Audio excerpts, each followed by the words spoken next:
କ'ଣ ଆପଣ ଜାଣିଛନ୍ତି କି କ୍ଷୁଧାହୀନତା ରୋଗ ହୋଇଥିଲେ କ'ଣ ଖାଇବା ଦ୍ୱାରା କ୍ଷୁଧାହୀନତା ରୋଗ ଠିକ୍ ହୋଇଥାଏ?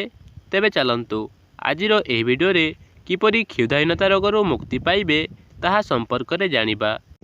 ଆଜିର ପ୍ରଥମ ପ୍ରଶ୍ନ, ଅଙ୍ଗୁର ଖାଇଲେ କେଉଁ ରୋଗ ନିୟନ୍ତ୍ରଣରେ ରହିଥାଏ? ଆପଣଙ୍କର ଅପସନ୍ ଗୁଡ଼ିକ ହେଲା ଅପସନ୍ ଏ କ୍ୟାନ୍ସର, ବି କିଡନୀ ରୋଗ, ସି ଡାଇବେଟିସ୍, ଡି ଉଚ୍ଚ ରକ୍ତଚାପ।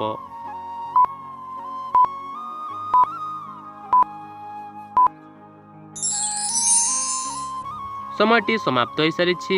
ତେବେ ଏହାର ସଠିକ୍ ଉତ୍ତରଟି ଡି ଉଚ୍ଚ ରକ୍ତଚାପ। ଅଙ୍ଗୁର ଖାଇଲେ ଉଚ୍ଚ ରକ୍ତଚାପ ରୋଗ ନିୟନ୍ତ୍ରଣରେ ରହିଥାଏ। ତେବେ ଚାଲନ୍ତୁ ଦେଖିନେବା ପରବର୍ତ୍ତୀ ପ୍ରଶ୍ନ। ବିଶ୍ୱରେ କେତେ ପ୍ରକାରର ଫଳ ଦେଖିବାକୁ ମିଳେ? ଆପଣଙ୍କର ଅପସନ୍ ଗୁଡ଼ିକ ହେଲା ଅପସନ୍ ଏ 2300, ବି 2000, ସି 1800, ଡି 2400।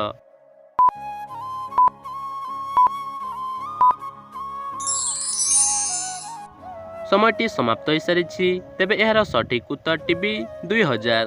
ବିଶ୍ୱରେ 2000 ପ୍ରକାରର ଫଳ ଦେଖିବାକୁ ମିଳେ। ତେବେ ଚାଲନ୍ତୁ ଦେଖିନେବା ପରବର୍ତ୍ତୀ ପ୍ରଶ୍ନ। କୂଅ ପାଣି ସଫା ରଖିବା ପାଇଁ କେଉଁ ଔଷଧ ବ୍ୟବହାର କରାଯାଏ? ଆପଣଙ୍କର ଅପସନ୍ ଗୁଡ଼ିକ ହେଲା ଅପସନ୍ ଏ ଲୁଣ, ବି ଚୂନ, ସି ଫିଟିକିରି, ଡି ବ୍ଲିଚିଂ ପାଉଡର।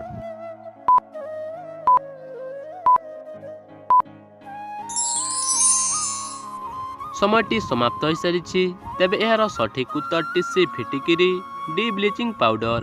କୂଅ ପାଣି ସଫା ରଖିବା ପାଇଁ ଫିଟିକିରି ଓ ବ୍ଲିଚିଂ ପାଉଡରକୁ ବ୍ୟବହାର କରାଯାଏ। ତେବେ ଚାଲନ୍ତୁ ଦେଖିନେବା ପରବର୍ତ୍ତୀ ପ୍ରଶ୍ନ। କେଉଁ ଦେଶର ରାଷ୍ଟ୍ରପତିଙ୍କ କାର୍ଯ୍ୟକାଳ 1 ବର୍ଷ ହୋଇଥାଏ?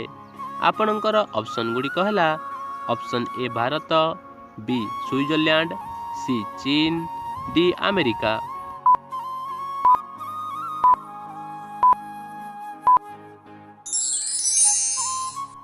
ସମୟଟି ସମାପ୍ତ ହୋଇସାରିଛି।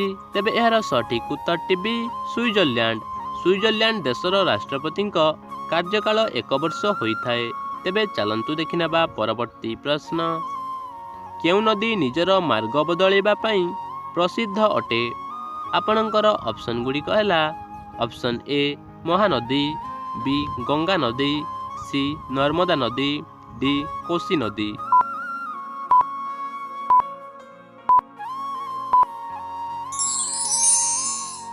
ପୁଣି ଥରେ ସମୟଟି ସମାପ୍ତ ହୋଇସାରିଛି। ଏହାର ସଠିକ୍ ଉତ୍ତରଟି ଡି କୋଶି ନଦୀ। କୋଶି ନଦୀ ନିଜର ମାର୍ଗ ବଦଳାଇବା ପାଇଁ ପ୍ରସିଦ୍ଧ ଅଟେ। ତେବେ ଚାଲନ୍ତୁ ଦେଖିନେବା ପରବର୍ତ୍ତୀ ପ୍ରଶ୍ନ।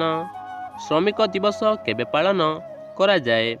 ଆପଣଙ୍କର ଅପସନ୍ ଗୁଡ଼ିକ ହେଲା ଅପସନ୍ ଏ ଜୁନ୍ 2, ବି May 1, C July 3, D August 4।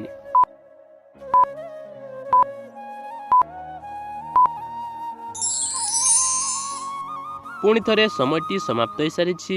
ତେବେ ଏହାର ସଠିକ୍ ଉତ୍ତରଟି ବି ମେ 1। ଶ୍ରମିକ ଦିବସ ମେ 1 ତାରିଖ ଦିନ ପାଳନ କରାଯାଏ। ତେବେ ଚାଲନ୍ତୁ ଦେଖିନେବା ପରବର୍ତ୍ତୀ ପ୍ରଶ୍ନ।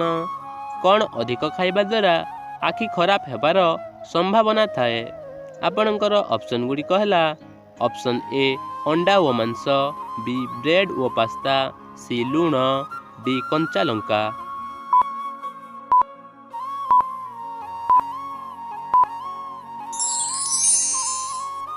ସମୟଟି ସମାପ୍ତ ହୋଇସାରିଛି। ତେବେ ଏହାର ସଠିକ୍ ଉତ୍ତରଟି ବି ବ୍ରେଡ୍ ଓ ପାସ୍ତା। ବ୍ରେଡ୍ ଓ ପାସ୍ତା ଅଧିକ ଖାଇବା ଦ୍ୱାରା ଆଖି ଖରାପ ହେବାର ସମ୍ଭାବନା ଥାଏ। ତେବେ ଚାଲନ୍ତୁ ଦେଖିବା ପରବର୍ତ୍ତୀ ପ୍ରଶ୍ନ। ଗୋଟିଏ ସପ୍ତାହରେ ଚିକେନ୍ କେତେ ଥର ଖାଇବା ଉଚିତ? ଆପଣଙ୍କର ଅପସନ୍ ଗୁଡ଼ିକ ହେଲା ଅପସନ୍ ଏ 1ରୁ 2 ଥର, ବି 2ରୁ 4 ଥର, ସି 3 ଥର, ଡି 3ରୁ 4 ଥର।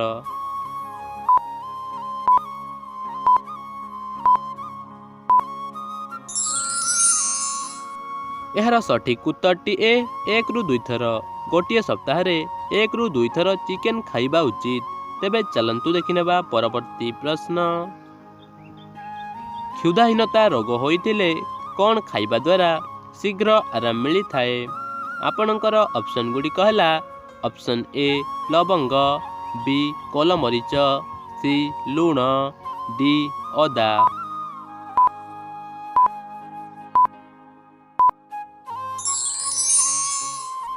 ଆପଣଙ୍କର 5 ସେକେଣ୍ଡର ସମୟ ଅବଧି ସମାପ୍ତ ହୋଇସାରିଛି। ତେବେ ଏହାର ସଠିକ୍ ଉତ୍ତରଟି ସି ଲୁଣ। ଡି ଅଦା। କ୍ଷୁଧାହୀନତା ରୋଗ ହୋଇଥିଲେ ଲୁଣ ସହିତ ଅଦା ମିଶାଇ ଖାଇଲେ ଶୀଘ୍ର ଆରାମ ମିଳିଥାଏ। ତେବେ ଆଜିର ଅନ୍ତିମ ପ୍ରଶ୍ନଟି ଆପଣଙ୍କ ପାଇଁ ରହିଲା।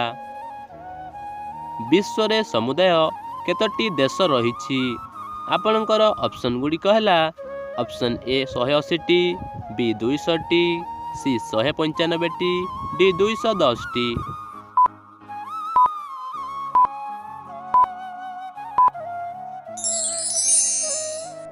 ତେବେ ଏହାର ସଠିକ୍ ଉତ୍ତରଟି ଯଦି ଆପଣଙ୍କୁ ଜଣାଅଛି ତାହେଲେ କମେଣ୍ଟ ମାଧ୍ୟମରେ ନିଶ୍ଚୟ ଜଣାନ୍ତୁ ଏବଂ ଆଜିର ଏହି ଭିଡ଼ିଓରେ କେତୋଟି ପ୍ରଶ୍ନର ସଠିକ୍ ଉତ୍ତର ଦେଇପାରିଲେ ତାହା ମଧ୍ୟ କମେଣ୍ଟ କରି ନିଶ୍ଚୟ କୁହନ୍ତୁ।